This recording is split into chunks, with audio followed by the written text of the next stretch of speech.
Pemirsa, pelaksanaan pemilu serentak 2019 menyisakan duka. Petugas yang mengawal gelaran pemilu banyak yang sakit hingga meninggal dunia. Sejumlah pihak meminta agar pemilu tahun ini dievaluasi agar kasus gugurnya petugas pemilu tidak lagi terulang.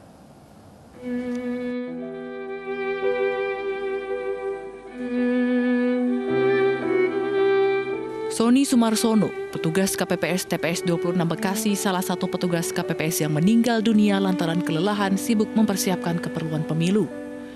Menurut keluarga, dalam waktu 1 pekan sebelum hari pencoblosan, almarhum disibukkan dengan persiapan untuk pemilu. Kondisi itu dinilai membuat daya tahan tubuh Sony melemah. Sebelum meninggal, Sony sempat dibawa ke Rumah Sakit UKI Jakarta Timur lantaran mengeluhkan sesak nafas. Sony salah satu dari 5 petugas KPPS yang meninggal di Bekasi. Di Jombang, Jawa Timur, 11 orang petugas PPK dan KPPS sakit dan jatuh pingsan saat melakukan rekapitulasi di salah satu TPS. Akibatnya proses rekapitulasi terpaksa dihentikan. Sejumlah petugas yang sakit didiagnosa menderita tifus akibat kelelahan dan kurang istirahat selama proses pemilu. Total ada 11 orang petugas yang jatuh sakit dan 1 orang meninggal dunia di Jombang selama proses pemilu digelar.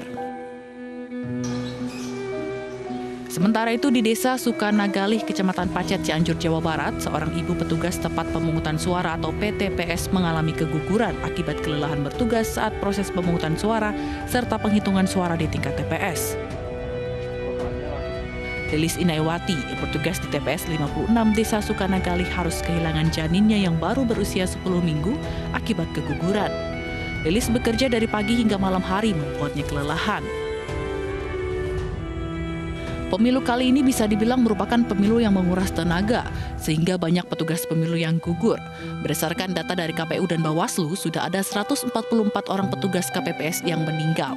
Sementara petugas Panwaslu yang meninggal 33 orang dan polisi yang bertugas mengawal keamanan gelaran pemilu berjumlah 12 orang. Wakil Presiden Yusuf Kala menyatakan bahwa pemilu tahun ini adalah pemilu yang rumit, sehingga banyak jatuh korban. Jikapun menyarankan agar pemilu 2019 dievaluasi.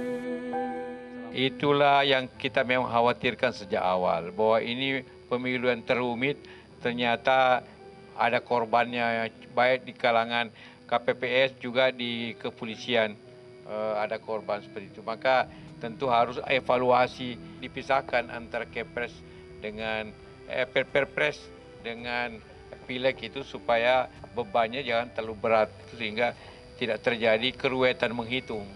Sama dulu KPU harus menjalankannya sebaik-baiknya, sejujur-jujurnya, transparansi sebaik-baiknya ya KPU. Karena apabila KPU menjalankan itu, maka masyarakat akan tenang. Tim Liputan iNews melaporkan.